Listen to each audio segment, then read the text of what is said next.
Welcome to online education. मैं सुजाता आडिफ आप सबका स्वागत करती हूँ। आज हम एसएससी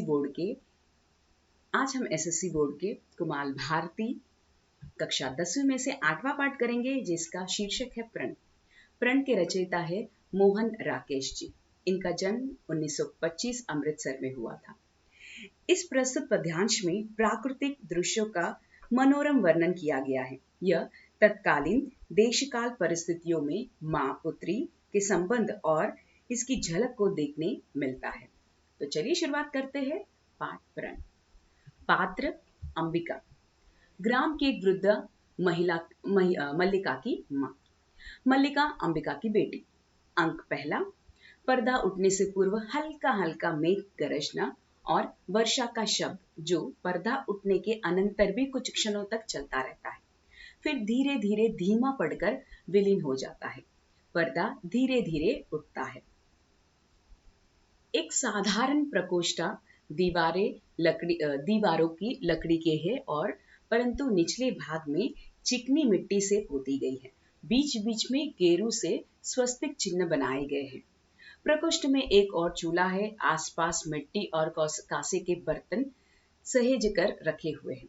दूसरी ओर झरोके के कुछ हटकर 3-4 बड़े बड़े कुंभ है, जिन पर खलिका और काई जमी हुई है।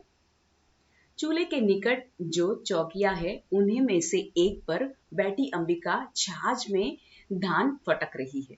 एक बार झरोके की ओर देखकर वह लंबी सांस लेती है, फिर व्यस्त हो जाती है। सामने एक द्वार खुलता है और मल्लिका गीले वस्त्रों में कपकपाती सिमटती अंदर आती है।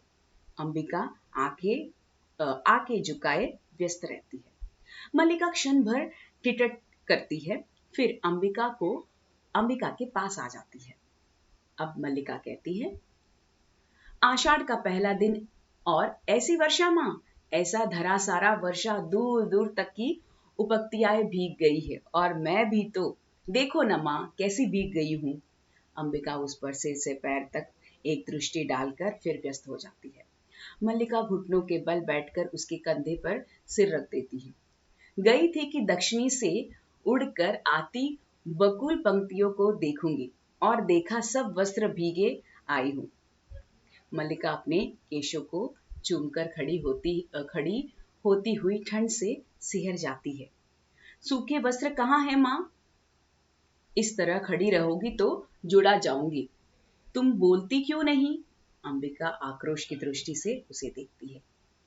अंबिका, सूखे वस्त्र अंदर तल पर है, तुमने पहले से ही रख दिए। अंदर को चल देती है। तुम्हें पता था कि मैं भीग जाऊंगी और मैं जानती थी कि तुम चिंतित होगी, परंतु माँ।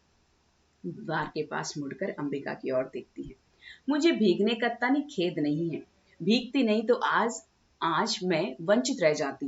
द्वार से टेक लगा लेती है। चारों ओर धुआरे मेघ घिर रहे थे। मैं जानती थी वर्षा होगा, फिर भी मैं घाटी की पगडंडी पर नीचे नीचे उतरती गई। एक बार मेरा अंशुक भी हवा से उड़ा दिया, फिर बूंद पड़ने लगी। वस्त्र बदल लूं, फिर आकर तुम्हें बताती हूँ। वह बहुत अद्भुत अनुभव था माँ, बहुत अद्भुत अनुभव। अंदर चली जाती है, बाहर आ जाती है। माँ, आज के क्षण मैं कभी नहीं भूल सकती। सौंदर्य का ऐसा साक्षात्कार मैंने कभी नहीं किया। मैं जीवन में पहली बार समझ पाए कि क्यों कोई पर्वत शिखरों को सहलाती मेघमालाओं में खो जाते हैं।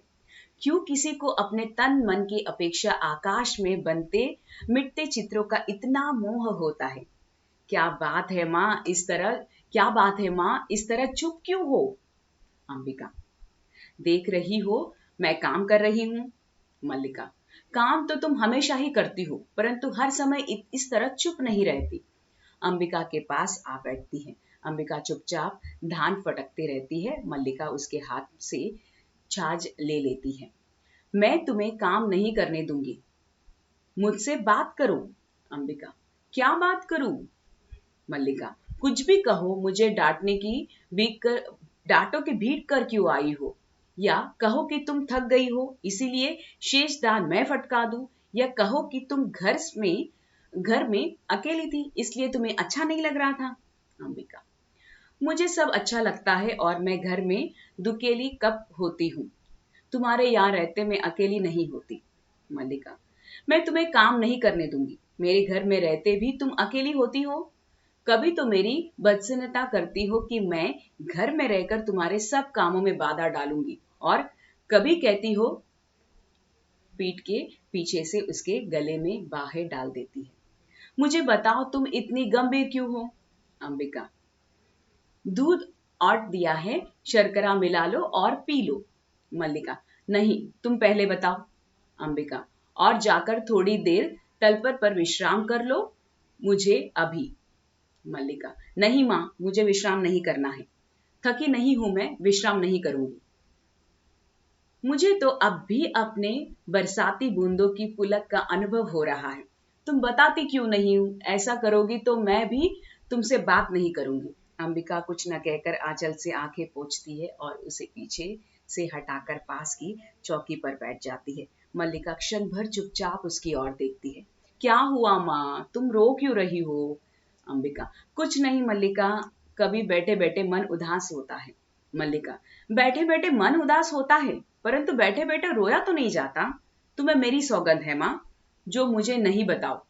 दूर कुछ कोलाहल और घोड़े के टापों का शब्द सुनाई देता है। अंबिका उठकर झरोके के पास चली जाती है। मल्लिका क्षण भर बैठी रहती है, फिर वह भी जाकर झरोके से देखने लगती है। टापों का शब्द पास आकर दूर चला जाता है। मल्लिका, ये कौन लोग हैं माँ?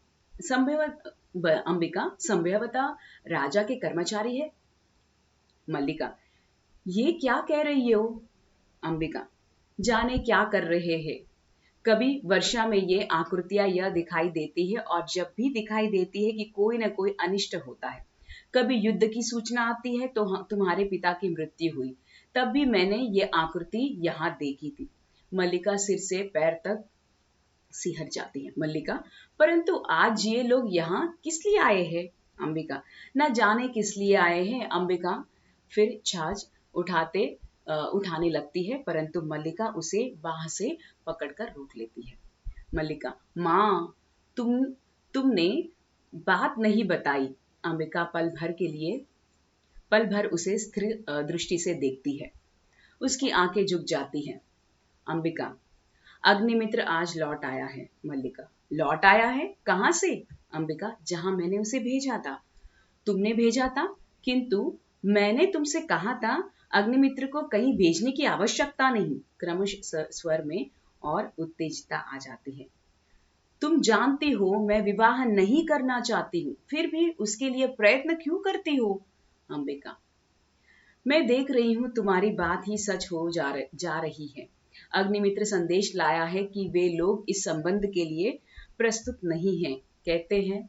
मल्लिका, क्या कहते हैं? क्या अधिकार है उन्हें कुछ भी कहने का? मल्लिका का जीवन उसकी अपनी संपत्ति है, वह उसे नष्ट करना चाहती है तो किसी को उस पर आलोचना करने का क्या अधिकार है?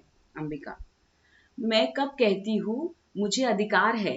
मल्लिका, मैं तुम्हारे अधिकार की बात नहीं कर रही हूँ। अंबिका, तुम न कहो, मैं कह रही हूँ। आज तुम्हारा जीवन तुम्हारी संपत्ति है, मेरा तुम पर कोई अधिकार नहीं। मल्लिका, ऐसा क्यों कहती हो? तुम मुझे समझने का प्रयत्न क्यों नहीं करती? अंबिका उसका हाथ कंधे से हटा देती है। अंबिका, मैं जानती हूँ तुम पर आज अपना अधिकार भी नहीं है, किंतु इतना बड़ा अपराध मुझसे नहीं सहा जाता। मल्लिका, मैं जानती हूँ माँ, अपराध होता है। तुम्हारे दुख की बात भी जानती हूँ, फिर भी मुझे अपराध का अनुभव नहीं होता। मैंने भावनाओं में एक भावना का वर्ण किया है। मेरे लिए वह संबंध और सब संबंधों से बड़ा है। मैं वास्तव में अपनी भावना से प्रेम करती हूँ, जो पवित्र है, कोमल है, अश्वर है। अंबिका, और मुझे ऐसी भावना से विस्तृण होता है। पवित्र, कोमल और अश्वर, हाँ। मल्लिका, माँ, तुम मुझ पर विश्वास क्यों नहीं करती? अंबिका, तुम जिसे भावना कहती हो वह केवल छलावा है, आत्म आत्म प्रवंचता है। भावना में भावना का वर्ण किया है। मैं पूछती हूँ, भावना का वर्ण क्या है? उसमें जीवन की आवश्यकताएं किस तरह पूरी होती है? मल्लिका, जीवन की स्थूल आवश्यकताएं ही तो सब कुछ नहीं है ना माँ, उसके अतिरिक्त भी तो बहुत कुछ है। तो इस तरह से अपना ये जो पाठ है समाप्त हुआ। धन्यवाद।